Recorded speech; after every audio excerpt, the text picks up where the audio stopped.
Welcome to the Maker's Playbook, the podcast where we talk all about what it's really like to make a living from the things you make. I'm your host, Rebecca Ikes-Carr. Happy New Year, my friends. Welcome back. I hope that you had a restful holiday. We are kicking off the new year here on the podcast in a big way. Big like Instagram influencer big. And he's probably going to roll his eyes when he hears this intro. But hey, that's what you get for growing an audience online to over 199,000 followers. Yes, my friends, this week on the podcast, we are chatting with none other than Curt Hammerly of Hammerly Ceramics. We talk about just how many hours he puts into Instagram to get where he is today. And spoiler, it's a lot. And the life experiences that came before owning a ceramic studio, which informed his particular approach to this crazy world of entrepreneurship. There is a lot to discuss here, and I think Curt and I probably could have talked for another 4 hours on a bunch of different subjects. So let's just dig right in. Hey, Curt, welcome to the podcast. Hi, thanks for having me on. We sound so calm now all of a sudden. like really down-to-earth adult on a Friday afternoon. We should have had cocktails for this. That's what I forgot. Should have. I'm going to a First Friday event tonight at a local gallery, so I'm sure I'll have some cocktails for that. Nice.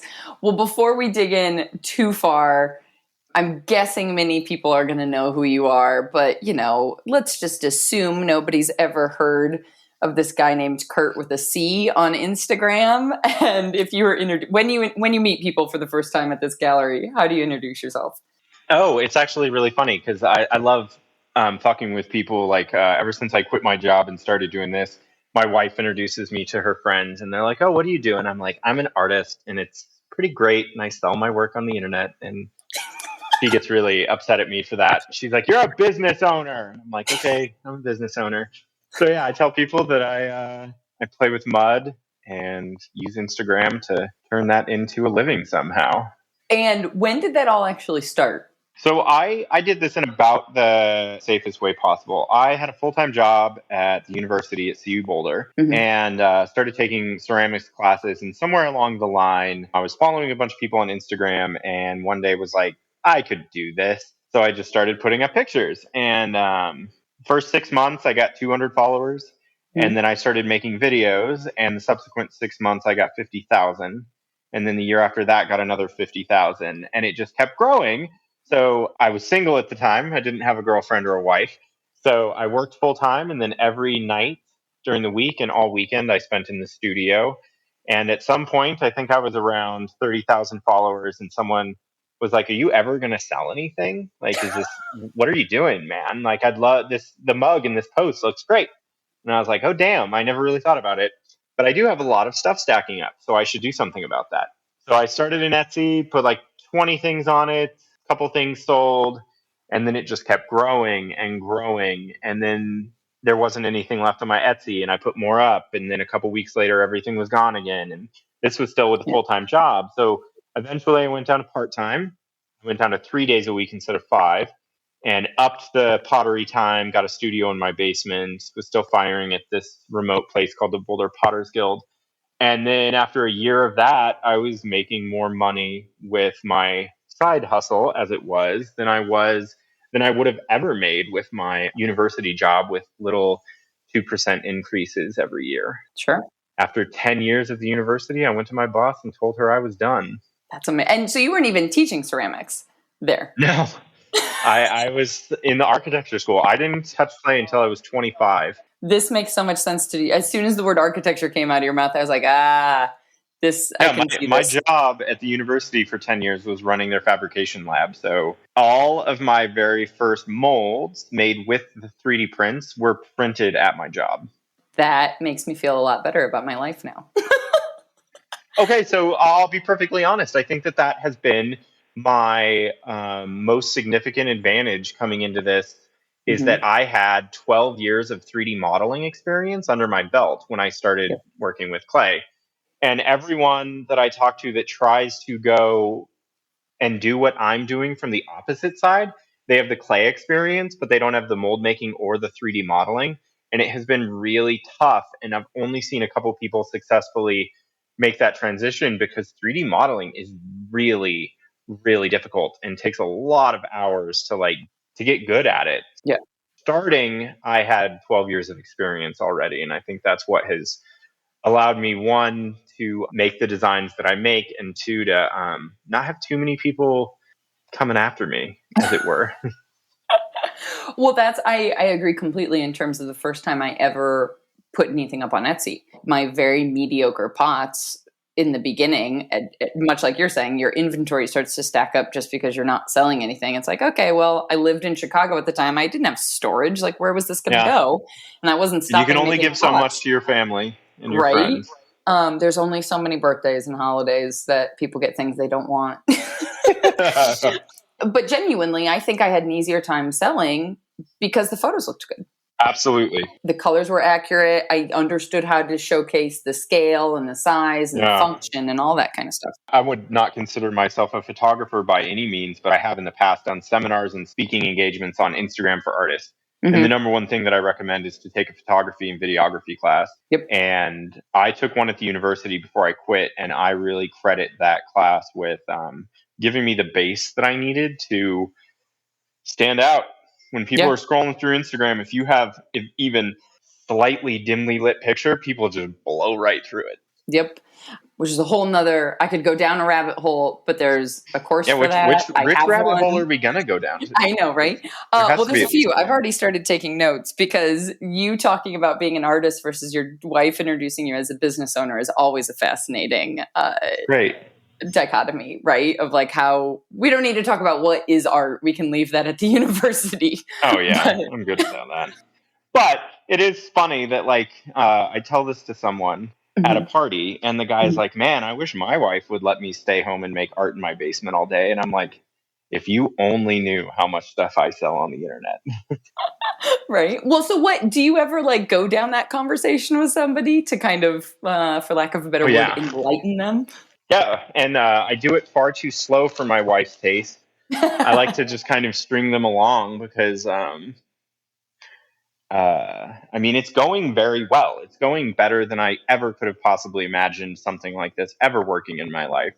But the preconceived notions that people have of artists, I grew up with two parents that were teachers, and the joke was art is not a job. Mm-hmm. They weren't completely against it. They definitely encouraged us to do it, drawing, painting, anything on the side. As a kid. But it was no, you're going to be an engineer. That was my life. So art was never encouraged. So there's obviously a lot of preconceived notions about that running around, especially my wife's friend groups. So it's just fun to play with people and then have someone from left field be like, he has a lot of Instagram followers. Have you noticed? Have you gone there yet and seen that? Pretty fun. Well, so just to give everybody a little timeline, when you were talking about okay, you had 200 followers for 6 months, and then you started video, and everything started exploding. How do you remember what year that was? I believe it was early 2017 is when I put up my first video. So it's been 4 years. Cool. Because that's the thing that I feel like it's about consistency, isn't it? Right? You've got to commit to doing it and keep doing it. I've been asked for years, which post blew you up? And I know some artists that have had that happen, and they've tripled their following overnight because George Takei put them on his Facebook, or some celebrity put them on there. But mine has really been pretty consistent. I've had a couple videos go pretty big, but other than that, it's just been playing the Instagram game for 5 years straight. Maybe it wasn't 2017. It must have been 2016. I think I've been playing the game for about 5 years. It's kind of a blur at this point. Yeah, it's just been a steady climb. Well, and how much time do you feel like I love that you pointed out when you started and you were trying to balance between the full-time job and doing this as a side hustle, you were single and you weren't trying to also parent an 8-month-old and have a healthy relationship. And, it's, how much time do you feel like you either had to originally commit to Instagram or still even commit to Instagram? It's a lot. I would say that for the last 5 years, I've probably dedicated about 20 hours a week to it. Yeah. So it's a part-time job. Yep, it's a part-time job, but I mean, like you said, there's a lot of different ways to do this, and one of those ways is to pay for advertising to just get your name out that way. And I knew, not so much anymore because the ad space has gotten so expensive, but and I'm not going to name names, but there have been some potters that have made a lot of money in the past by spending money on ads through Facebook. And it worked great for a while, but now the ad spots are so expensive that it's just kind of crazy. Plus, the way that I do it, our last sale had a 42% returning customer rate, which is just massive. That's a huge percentage. So it feels like we've built something that people are coming back for more.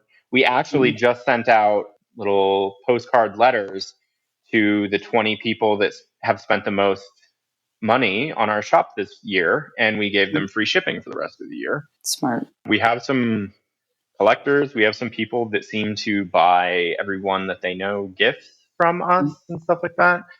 And it seems like there is some momentum behind it at this point, and it's not just this month over month struggle to just get the sales. Yeah. Which is a little bit of a safer feeling. Did you wait to go full time until you felt like you were in a bit of that place of momentum? Or was there a time when you like quit your job and you were like, oh shit, I don't know if this is going to work? Oh, well, I mean, I'm a very kind of safe and pragmatic person. So like I said, I didn't quit my job until I was making more with the side thing. It still definitely felt like a leap of faith. But at the time it was like, it's either now or never. And since then, I mean, we've doubled revenue every year for 4 years straight, and I quit my job 3 years ago. So it just keeps working, and it just keeps growing. And for my own peace of mind, I have an obscene amount of money in a savings account. It's hard to be a creative for a living and worry about making money at the same time. So I'm always trying to manage that because it's hard to be creative when you're desperate. Yes. At least in my opinion. Like I've gone to Nsika and I've gone to these things and talked to these old people who talk about how being a starving artist is the only way to really bring out people's creativity. And one, that hasn't been my experience, and two, it doesn't sound like a fun way to live. So I'm glad we're not recording the video because my facial expressions right now, just hearing somebody say that, are appalling. Yeah, but you've seen it, and okay, I guess you pain can help create art. I didn't start doing art until I broke my neck and experienced more pain than I could ever imagine. But worrying about if you're going to be able to feed your infant child with mugs for sale on the internet, if you actually say it out loud, it's kind of fucking horrifying. And now my brother works for me, so it's not only me, but feeding my family and feeding my brother's family comes from my ability to sell coffee mugs for a very high price on the internet. And that's fucking weird. But also amazing. It's amazing. We live in an amazing time. Yeah. But it's like some of my friends, even friends that are like in the business world and like managers and stuff, and they're like, you sell what? For how much? And it's pretty crazy, but I'm unbelievably grateful for the following that I have and the customers that I have. And every time I ship out a batch and people start putting pictures of my work in their stories and how excited they are, it's just surreal. It's amazing. Since you're putting so much time into Instagram, is that like the one go-to, that's the marketing focus and ignore all the rest of the bells and whistles out there? Or do you feel like there's a need to diversify? 95% of my sales come from Instagram. Gotcha. Obviously, I have an email list of about 9,000 people because that's the only thing that you can really own yourself. Say it again for the people in the back. Everyone should have an email list. It's very easy, and it's the only thing that you'll have once some weird thing happens with your social media account or anything like that. But yeah, I decided very early on, I was trying to do Pinterest and I was trying to do Facebook, and I was trying to really spread out, and it was just, I was trying to do wholesale. I was trying to do all kinds of stuff, and it was just spreading it too thin. The goal for this year has been diversification, and did a couple online workshops, Mold Making 101 and Slip Casting 101. They're $35 a piece, and they have made crazy amounts of money. I didn't think it was possible, but I mean, the mold making 101 class, I think we've sold 700 of them at this point. That's And fantastic. it's still just like every month, a couple more people buy the mold making in the slip casting workshop, and it's just already up on the internet. I partnered with a company called Tasteify, and now that I have that set up, it's kind of a passive thing on the side. And then I have another project that may or may not be announced on the internet by the time this goes live. I don't know what your timeline is, but this year has definitely been the year for diversifying, because I've been very afraid of putting all my eggs in one basket for a while now. But to diversify in the past, it has derailed the main revenue stream, and it's really hard to take something that's successful and dedicate a significant amount of time something on the side that may or may not. I mean, it's why I haven't done YouTube, because starting from the bottom on YouTube, like, of course you can make a lot of money on YouTube, but it requires an unbelievable amount of work to get there. Yeah. So it's just not worth it. Yeah. Yeah. I love that you mentioned that, though, because I think the thing that if I were to do it all over again with my businesses, the thing I did too often was spread myself too thin. I saw an opportunity that was a smart, savvy opportunity, but with either the staffing that I had or the resources I had, whether it be time, money, people, whatever it is, I didn't have enough of one of those things to try and do as many of the things I was doing, right? Yeah. So it can feel safer to diversify to a wide breadth, but it's so hard to do anything well if you're doing too many things. Yes. I had a coach once, a business coach, use the metaphor of if you're trying to push one really heavy boulder up a mountain, as you were talking about with momentum, like once you start it going, you can get it up there. It's going to take a hell of a lot of work, but you can do it. If you have a bucket of pebbles that are raining down upon you and you're trying to push all of them up the mountain, you're not going to get anything. You're not going to get anywhere and make any traction, which was a very and metaphor. I know a lot of people that think of it in the terms of, I mean, there's a lot of people that think that social media is luck based. So they're like, if I spread out to TikTok, Instagram, Pinterest, all of these places, local shows, wholesale accounts, there's a higher likelihood of one of them becoming successful because I'm throwing so many fishing lines in the water, so to speak. And I don't think that's, I mean, obviously, yes, if you get seen by the right people, it could turn into something, but I don't like the idea of playing the luck game. And I think that you can get there through hard work. Like I said, my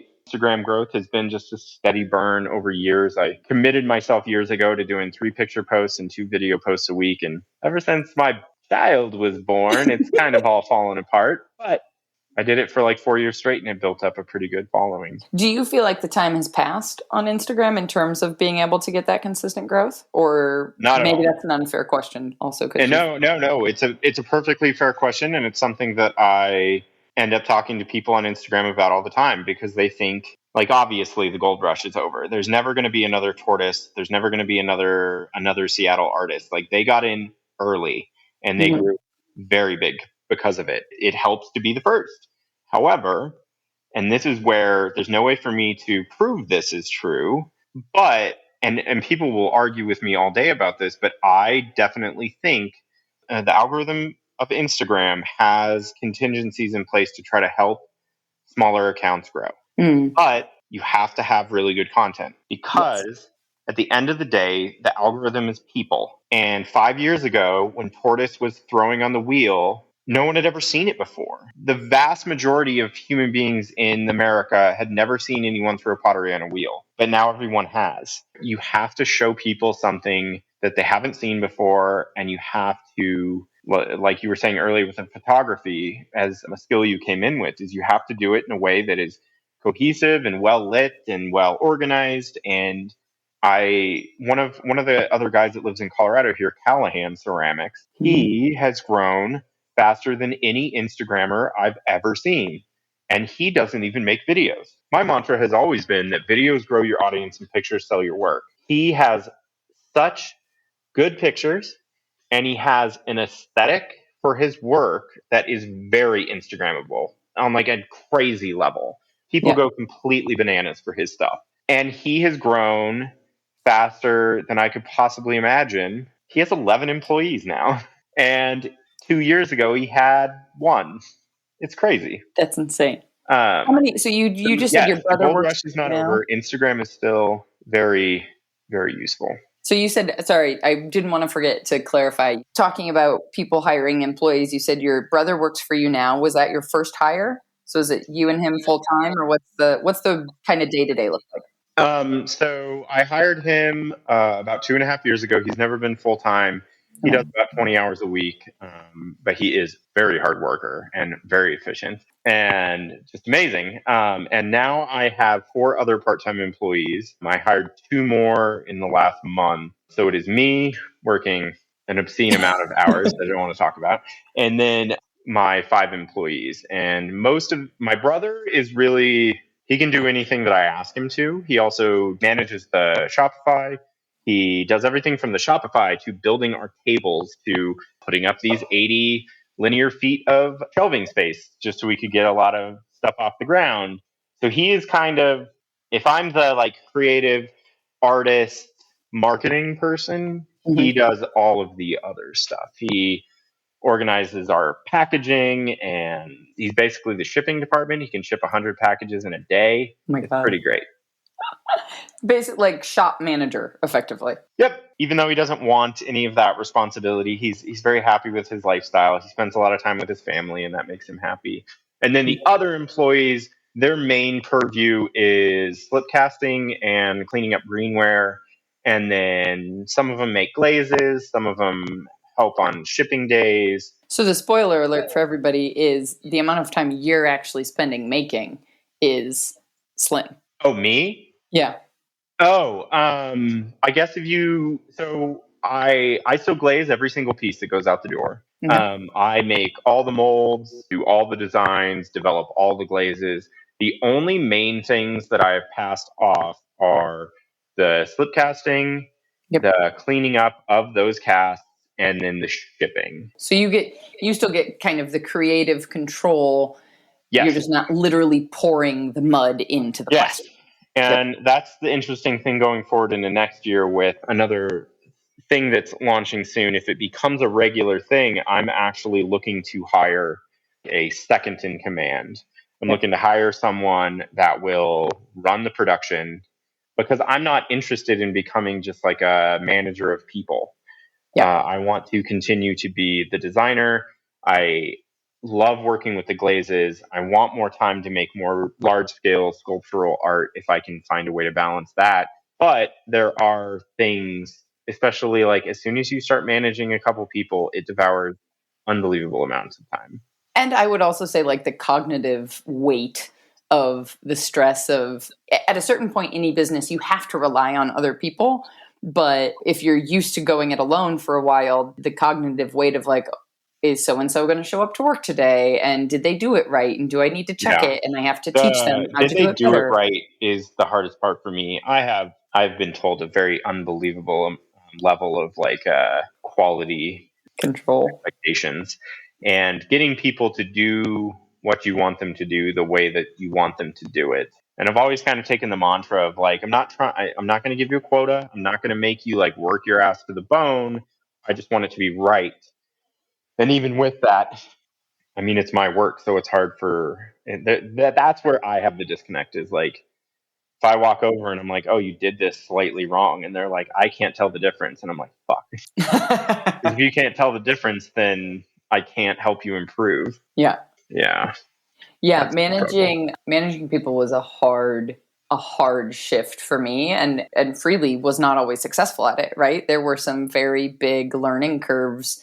And it also is the question I think a lot of people have to ask that maybe you don't always ask as things start succeeding and a business starts growing and you just have these needs of, Alex Matisse and I talked a little bit about this, of like choosing what size business you want to grow into, right? Like being intentional about like, do you want to stay small? Do you want to become a production? Do you want to become a whatever $1 million size production factory warehouse that they're doing now? You know, like these are all very different realities. Yeah. And it's very hard to fight against the growth. I feel like I've been pushing towards my limit in a lot of ways for the past 4 years. And in the last 3 months, finally hit it.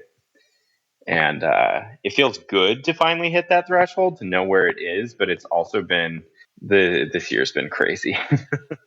Yeah. Well, and do you have I have the problem of when you start to see that growth and you've been working your ass off so hard for so many years, you want to say yes to all the things. And that doesn't necessarily mean you have the capacity or it's the right thing to do. But there is that scarcity mindset of like, holy crap, I'm making a living off of the stuff that I make. So if people want it now, I need to say yes because maybe they didn't always want it. Especially if you don't have that diversification of, because seriously, like now that I have 5 employees, including my brother, and now that my wife is for the most part not working, she's taking care of our baby, it really is like, wow, if we sold 200 pieces this month instead of 400, it would be a very big problem. And if that trend continued for 6 months, we would be done for. Yeah. And I think that's probably my biggest stress right now is the marketing. Because in my opinion, running the business is challenging. Making a unique art style is obviously challenging, but getting people to hit the buy button is unbelievably difficult. And there's no guarantee of it. That's my biggest stress. I imagine there's a lot of other people in that same boat, but every time I bring on a new employee, or we just signed a 3-year lease on what my brother is referring to as the South Campus, we have 800 more square feet. We're going to get all of the non-clay stuff over into that space. But we signed a 3-year lease and I just hired 2 more employees and I don't want to ever lay anyone off. So it's like the bigger you grow, the more susceptible you are to fluctuations that will put you in the black or the red. I don't actually know anything about business. I don't Definitely know any of the lingo. You want to be in the black. In the black, okay. So that's also water. a funny Let's thing. just Is people say hot come to water. me. People come to me in my DMs with all kinds of like business lingo and entrepreneur lingo, and I'm like, I have no fucking idea what you're talking about. I just do this. It's hilarious. Okay, then I have to ask, because with the growth that you have seen, like, did you originally, when you were working full time in engineering, design, 3D at the school, learning ceramics, were you naturally kind of drawn into slip casting because you could merge this knowledge you had, or was it an intentional, I'm going to make a business out of this? No, it was just, my job was easy. I sat in this office. At midterms, it got super busy, and at finals time, it got super busy. But I had a lot of downtime. So I'd take ceramics classes in the evening, and then at work, I'd be sitting there at my computer. Like, how the hell can I take these 2 things that I know and that I'm learning and combine them? How can I integrate design into my ceramic work? And from there, the very obvious answer was slip casting. And it started with me 3D modeling an object, 3D printing that object, and then teaching myself how to make molds the old fashioned way, where you like clay up the walls and pour the plaster. So for the first couple years, that's how I did it, is I printed the object and then I made molds the old fashioned way. So it was intentional, but not to make it a business. The only intention I had was to see if I could make a finished product that was designed on the computer and like bring it to life, basically. So that was really the only intention. Was I wanted my designs that I had in my head, geometric shapes that were perfect symmetry, hard edges, all these kind of things that are difficult to do with clay in like a repeatable way. Because obviously, like any one of my mug designs, you could make them by hand, but to make them at a scale that would make any sense, or to make them identical from piece to piece to piece, would be difficult. Yeah, I didn't even plan on being a business for a very long time. I imagine, and like I said, there's no way to ever know, but the original start of your content on Instagram and how that grew, and you had people actually asking like, hey, are you ever going to sell something? I imagine for lack of a better word, I hate to use the overused, but the authenticity of that content, of just kind of sharing to share what you were making and making sure the images looked great. My mantra since the beginning has been to share what gets me excited. Yeah. That's actually why it's been hard the last 2 months, is because the secret project that I'm working on, I can't share. And it's really, really hard because I love sharing the struggle. I love sharing the successes and the failures. And this project that I'm working on has had a ton of those, and I just can't share them. So I love sharing what I'm doing day to day because that's where a lot of the authenticity comes from. But right now I can't. But yeah, that's always been my whole mantra. I am disgusted every time I have to really start marketing work. Like every month as we start getting closer to the launch of the collection, and I actually have to be like, okay, Saturday at noon, this is when everything is going up. It makes me feel ill. Like I just want to make content, and I want to show my failures, my successes, the projects I'm working on, my excitement. And selling pottery doesn't do it for me. If I didn't have to sell pottery, that would be fine. I would do every part of this without selling it, and that would be great for me.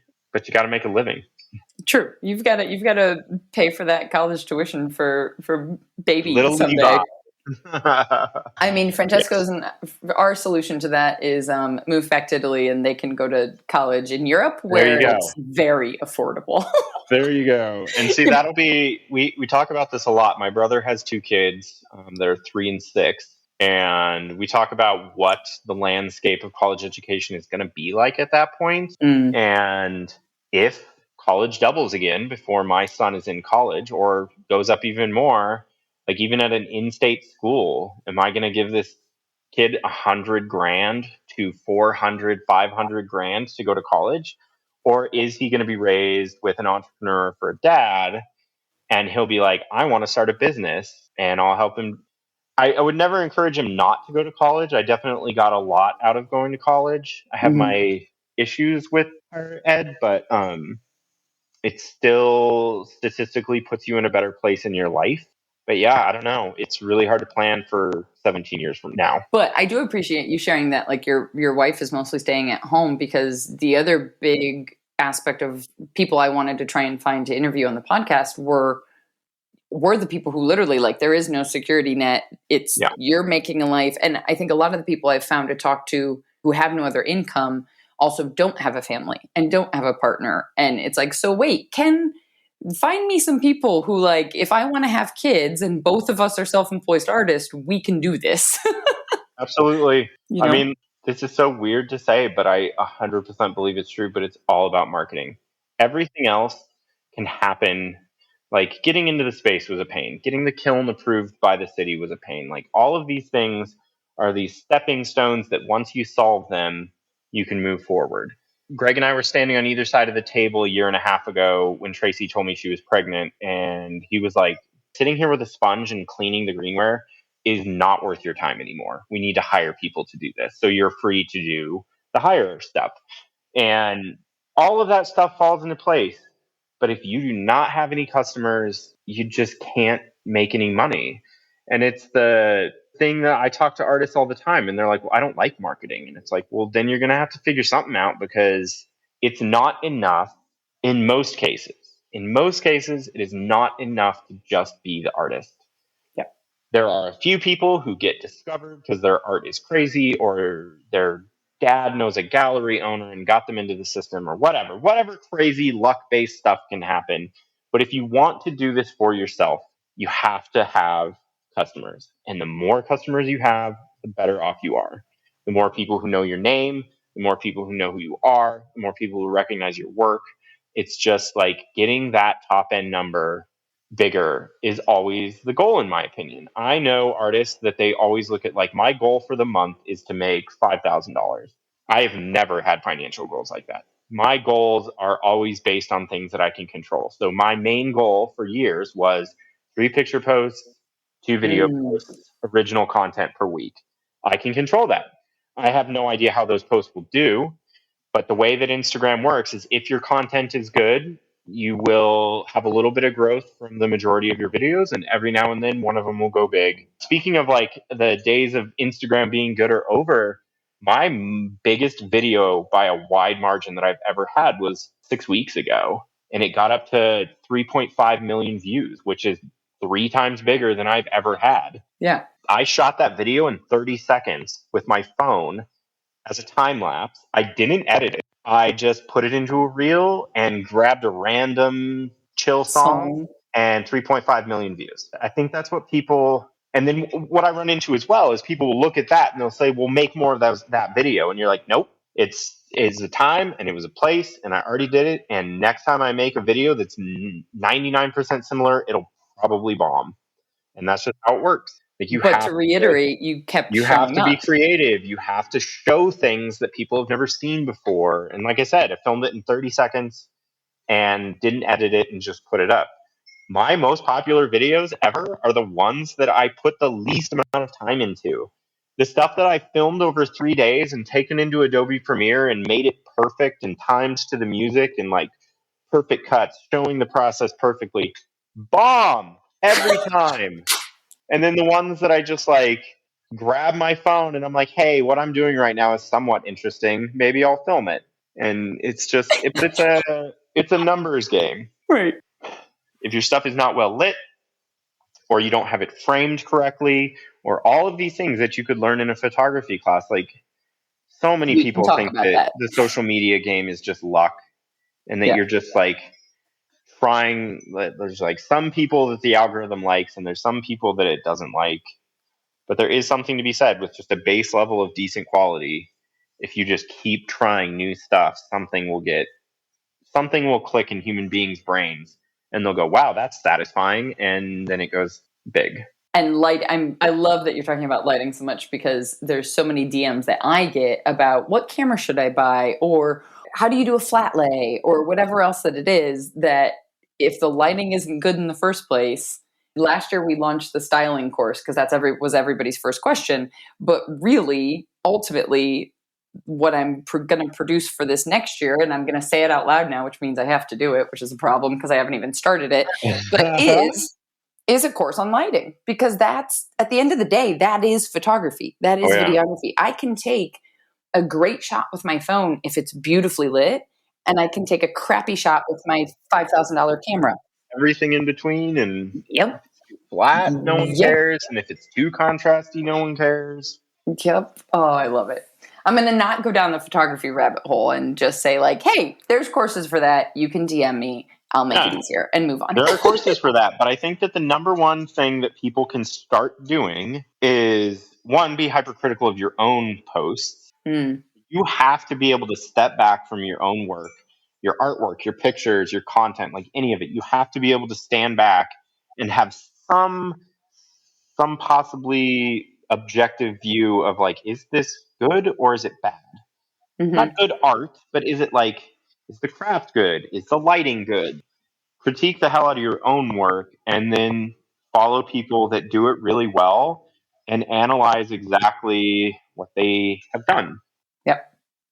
And my biggest thing with teaching photography as well is not just saying, okay, if you want a photo like this, do that, but teaching people why it is the way it is, so that if your style changes, because I think the next level after that is you do a very good job of photographing your work in a way that suits the work, right? So they're not great photographs. Well, but they have to be, the things have, I had a student this last summer actually realize this and put words to it. And I was like, yes, thank you.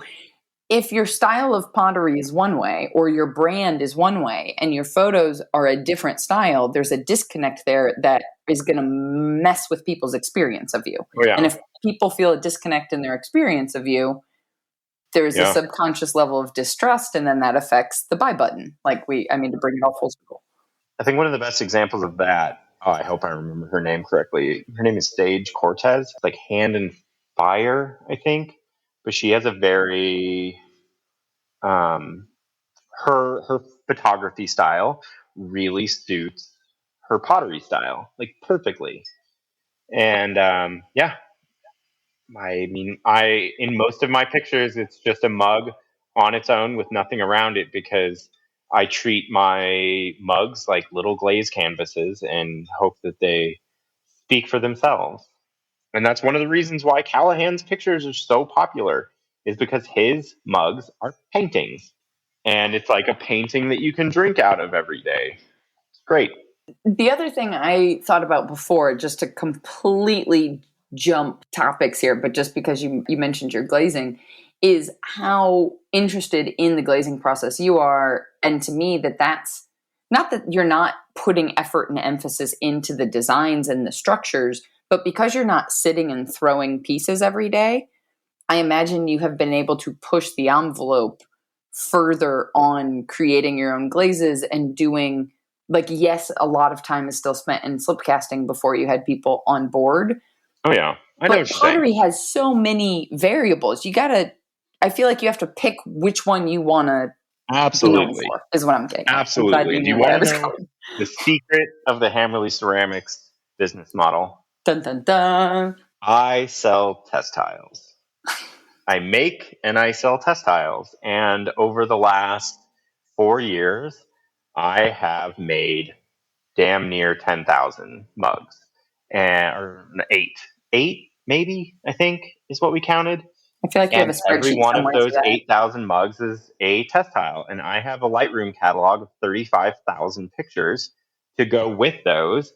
And my it's test tiles. Like, I'm just testing different things all the time, taking pictures of it, going back and referencing them again, saying this didn't turn out quite like I wanted it to, and tweaking some things. And my glaze knowledge has gone up exponentially since I left my job. And it's gone up more since I hired people to do the slip casting, because that's the part that I'm interested in. And I want to get as good at this as I possibly can and learn as much and as fast as I possibly can, so that there's some transfer. I would love to try my hand at the fine art. Mm-hmm. I'm hoping that next year I can find some time to make some more sculptural work, some stuff that will, like, one piece will fit in my kiln, like big stuff. That sounds super fun.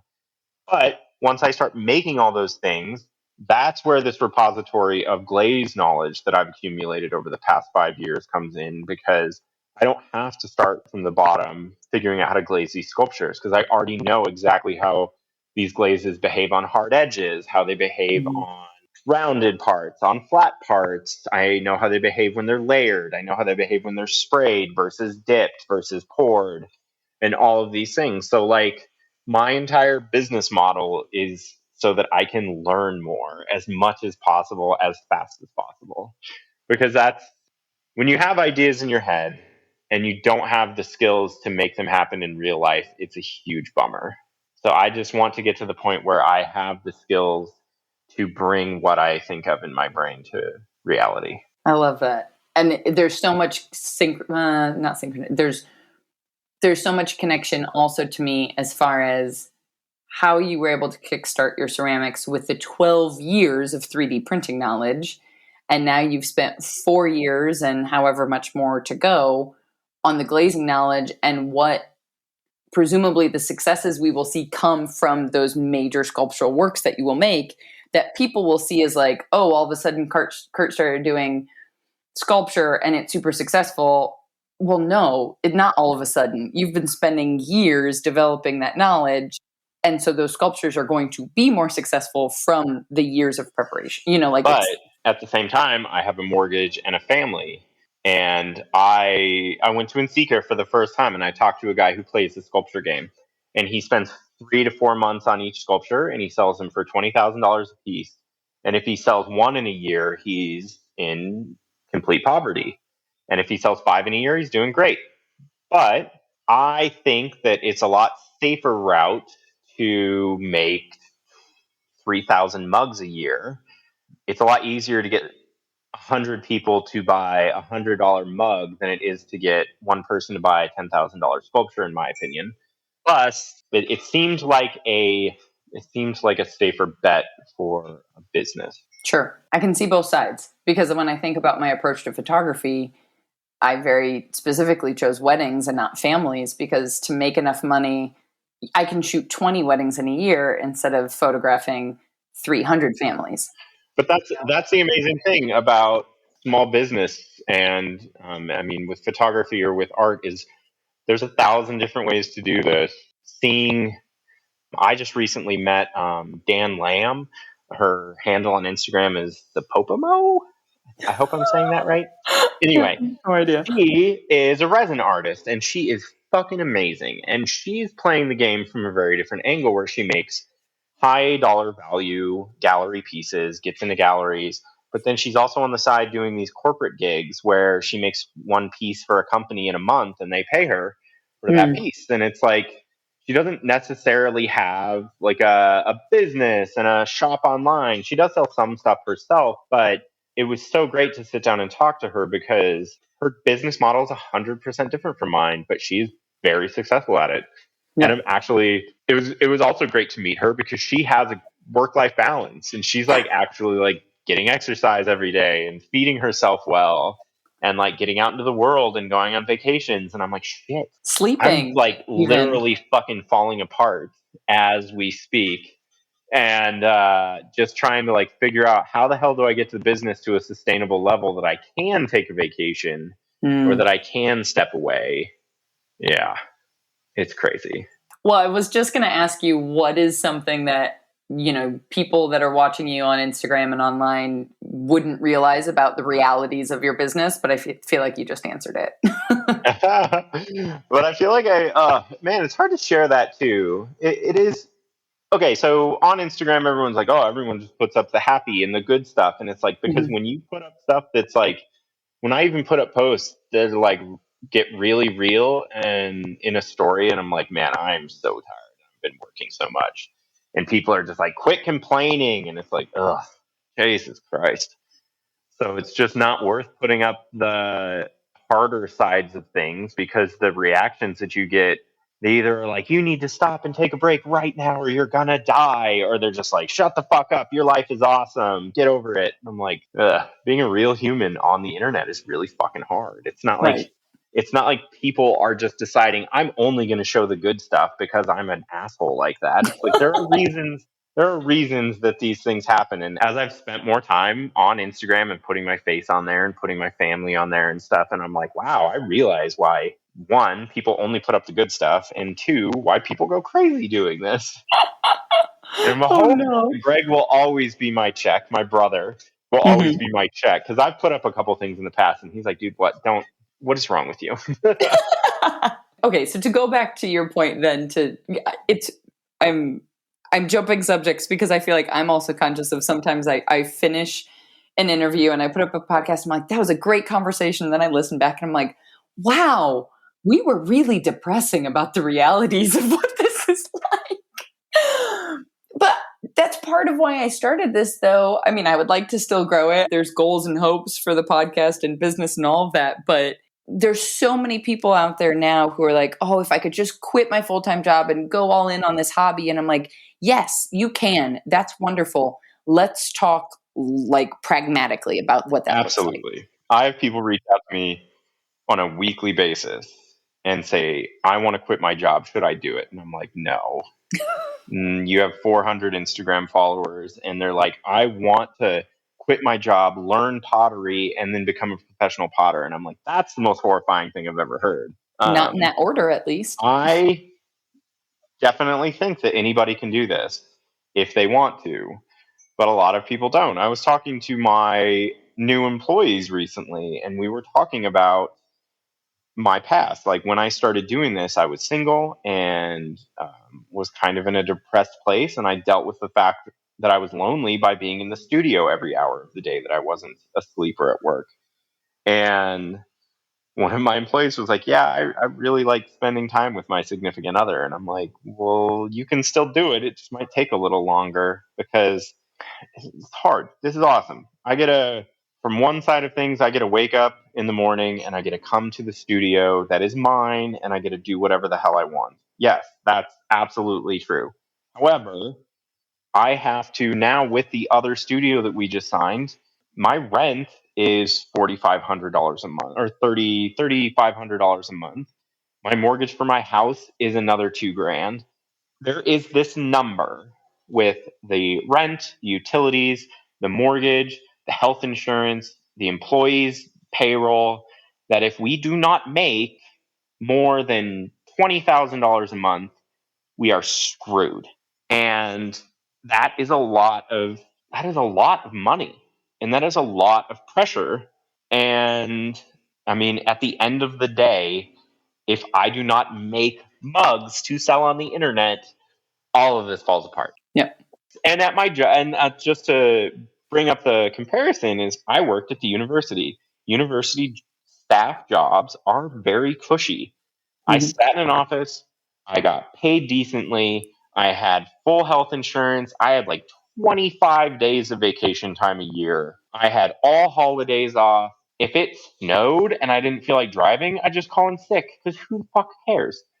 But it's like, that's not the reality when you're running your own thing. So all I will say is that it's not for everybody. Yeah. I know a lot of people that this would not make them happy.